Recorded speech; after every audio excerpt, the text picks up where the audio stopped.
The Water Baby by Jack London.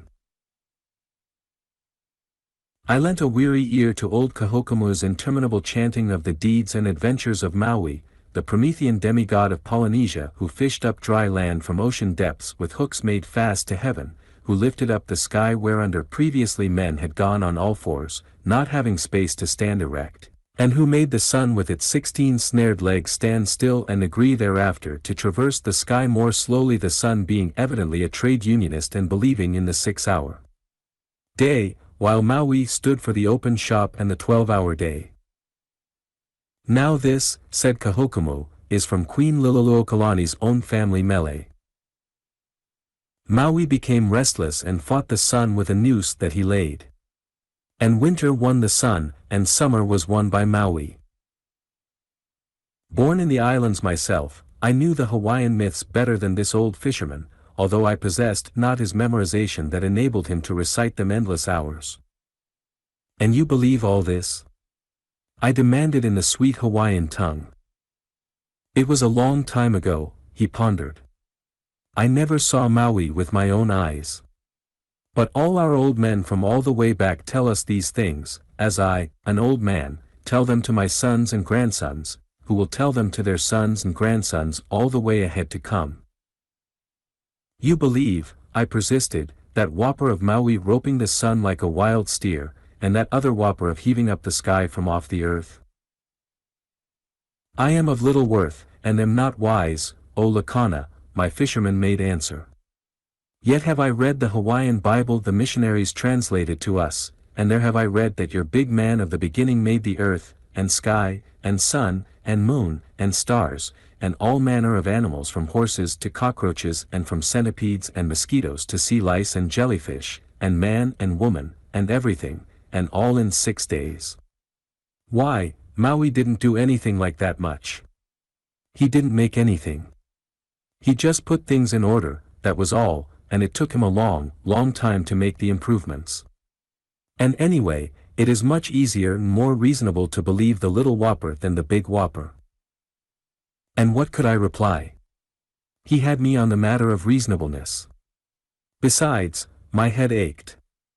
And the funny thing, as I admitted it to myself, was that evolution teaches in no uncertain voice that man did run on all fours ere he came to walk upright, that astronomy states flatly that the speed of the revolution of the earth on its axis has diminished steadily, thus increasing the length of day, and that the seismologists accept that all the islands of Hawaii were elevated from the ocean floor by volcanic action. Fortunately, I saw a bamboo pole, floating on the surface several hundred feet away, suddenly upend and start a very devil's dance. This was a diversion from the profitless discussion, and Kohokumu and I dipped our paddles and raced the little outrigger canoe to the dancing pole. Kohokumu caught the line that was fast to the butt of the pole and underhanded it in until a 2-foot okikiki, battling fiercely to the end, flashed its wet silver in the sun and began beating a tattoo on the inside bottom of the canoe. Kohokumu picked up a squirming, slimy squid, with his teeth bit a chunk of live bait out of it, attached the bait to the hook, and dropped line and sinker overside. The stick floated flat on the surface of the water, and the canoe drifted slowly away. With a survey of the crescent composed of a score of such sticks all lying flat, Kohokumu wiped his hands on his naked sides and lifted the wearisome and centuries-old chant of Quali. Oh, the great fish hook of Maui! Manai Kalani, made fast to the heavens. An earth-twisted cord ties the hook, engulfed from lofty Kawiki. Its bait the red-billed ailey, the bird Tahina sacred. It sinks far down to Hawaii, struggling and in pain dying. Caught is the land beneath the water, floated up to the surface, but Hina hit a wing of the bird and broke the land beneath the water. Below was the bait snatched away and eaten at once by the fishes, the ulua of the deep muddy places. His aged voice was hoarse and scratchy from the drinking of too much swipes at a funeral the night before, nothing of which contributed to make me less irritable. My head ached. The sun glare on the water made my eyes ache, while I was suffering more than half a touch of mal de mer from the antic conduct of the outrigger on the blobby sea. The air was stagnant. In the lee of Waihehe, between the white beach and the roof, no whisper of breeze eased the still sultriness. I really think I was too miserable to summon the resolution to give up the fishing and go into shore. Lying back with closed eyes, I lost count of time. I even forgot that Kohokumu was chanting till reminded of it by his ceasing. An exclamation made me bare my eyes to the stab of the sun. He was gazing down through the water glass. "It's a big one," he said, passing me the device and slipping over, side feet first, into the water. He went under without splash and ripple, turned over and swam down. I followed his progress through the water glass, which is merely an oblong box a couple of feet long, open at the top, the bottom sealed watertight with a sheet of ordinary glass. Now Kohokumu was a bore, and I was squeamishly out of sorts with him for his volubleness, but I could not help admiring him as I watched him go down. Past 70 years of age, lean as a toothpick, and shriveled like a mummy, he was doing what few young athletes of my race would do or could do. It was 40 feet to bottom. There, partly exposed, but mostly hidden under the bulge of a coral lump, I could discern his objective. His keen eyes had caught the projecting tentacle of a squid. Even as he swam, the tentacle was lazily withdrawn, so that there was no sign of the creature. But the brief exposure of the portion of one tentacle had advertised its owner as a squid of size. The pressure at a depth of 40 feet is no joke for a young man, yet it did not seem to inconvenience this oldster. I am certain it never crossed his mind to be inconvenienced. Unarmed, bare of body save for a brief mallow or loin cloth, he was undeterred by the formidable creature that constituted his prey.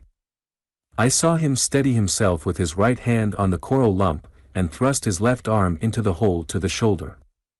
Half a minute elapsed, during which time he seemed to be groping and rooting around with his left hand. Then tentacle after tentacle, myriad suckered and wildly waving, emerged. Laying hold of his arm, they writhed and coiled about his flesh like so many snakes. With a heave and a jerk appeared the entire squid, a proper devilfish or octopus.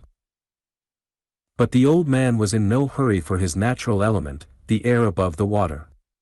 There, 40 feet beneath, wrapped about by an octopus that measured 9 feet across from tentacle tip to tentacle tip and that could well drown the stoutest swimmer, he coolly and casually did the one thing that gave to him and his empery over the monster. He shoved his lean, hawk-like face into the very center of the slimy, squirming mass, and with his several ancient fangs bit into the heart and the life of the matter. This accomplished, he came upward, slowly, as a swimmer should who is changing atmospheres from the depths. Alongside the canoe, still in the water and peeling off the grisly clinging thing, the incorrigible old sinner burst into the peal of triumph which had been chanted by the countless squid-catching generations before him. O Kanaloa of the taboo nights! Stand upright on the solid floor. Stand upon the floor where lies the squid. Stand up to take the squid of the deep sea. Rise up, O Kanaloa! Stir up! Stir up! Let the squid awake! Let the squid that lies flat awake! Let the squid that lies spread out! I closed my eyes and ears, not offering to lend him a hand, secure in the knowledge that he could climb back unaided into the unstable craft without the slightest risk of upsetting it.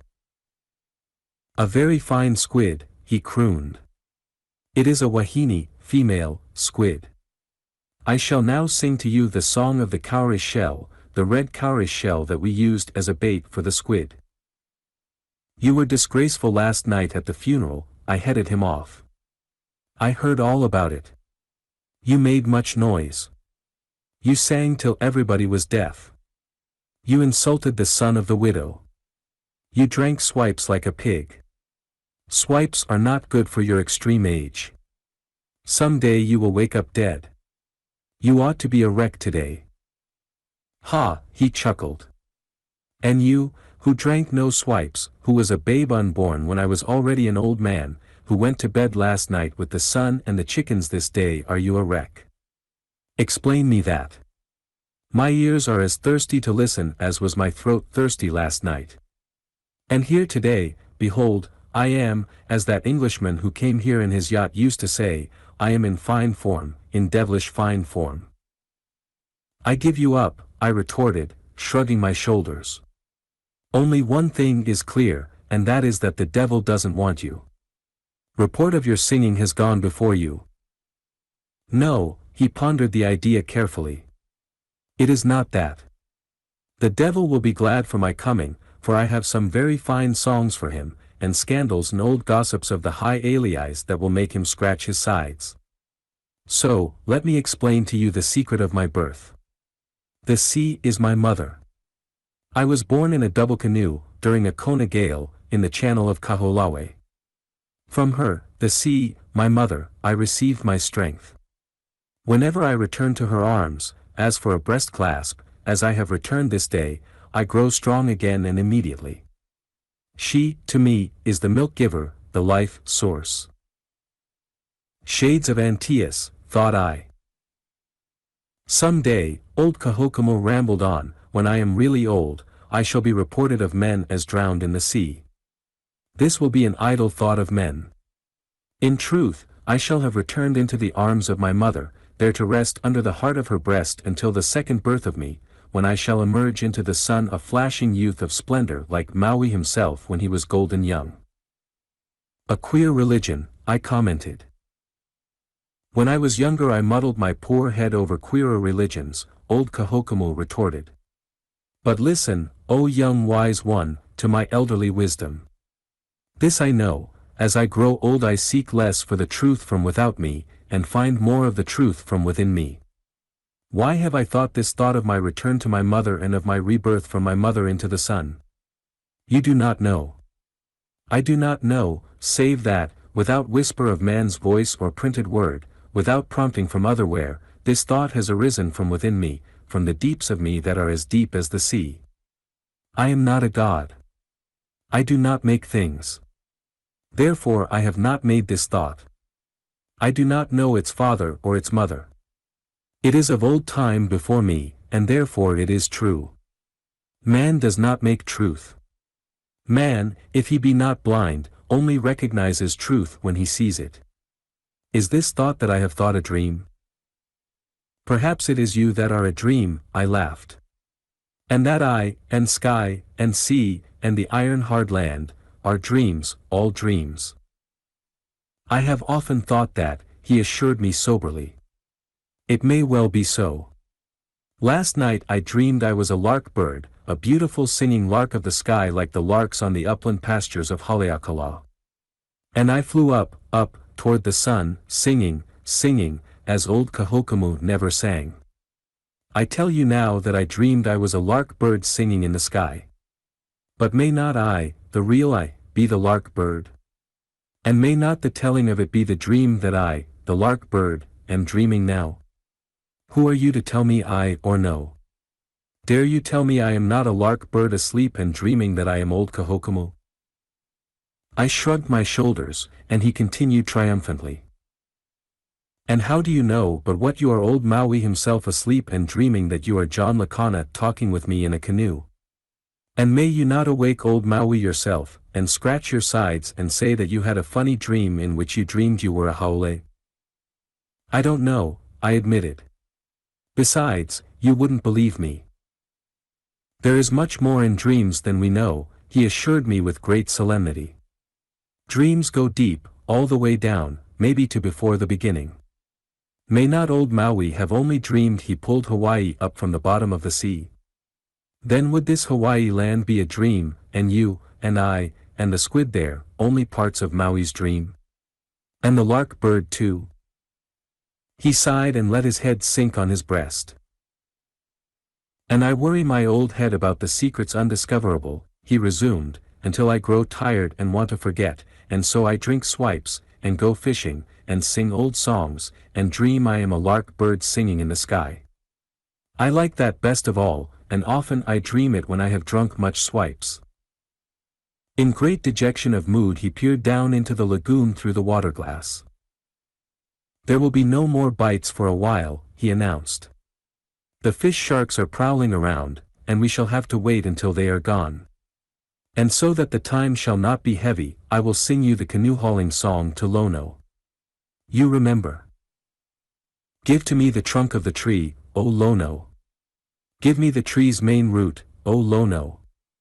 Give me the ear of the tree, O Lono.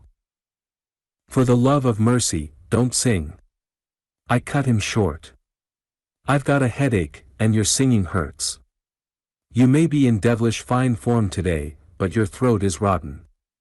I'd rather you talked about dreams, or told me whoppers. It is too bad that you are sick, and you so young, he conceded cheerily. And I shall not sing any more. I shall tell you something you do not know and have never heard, something that is no dream and no whopper, but is what I know to have happened. Not very long ago there lived here, on the beach beside this very lagoon, a young boy whose name was Kaikue, which, as you know, means water baby. He was truly a water baby. His gods were the sea and fish gods, and he was born with knowledge of the language of fishes, which the fishes did not know until the sharks found it out one day when they heard him talk it. It happened this way. The word had been brought, and the commands, by swift runners, that the king was making a progress around the island, and that on the next day a luau feast was to be served him by the dwellers here of Waihehe. It was always a hardship, when the king made a progress, for the few dwellers in small places to fill his many stomachs with food.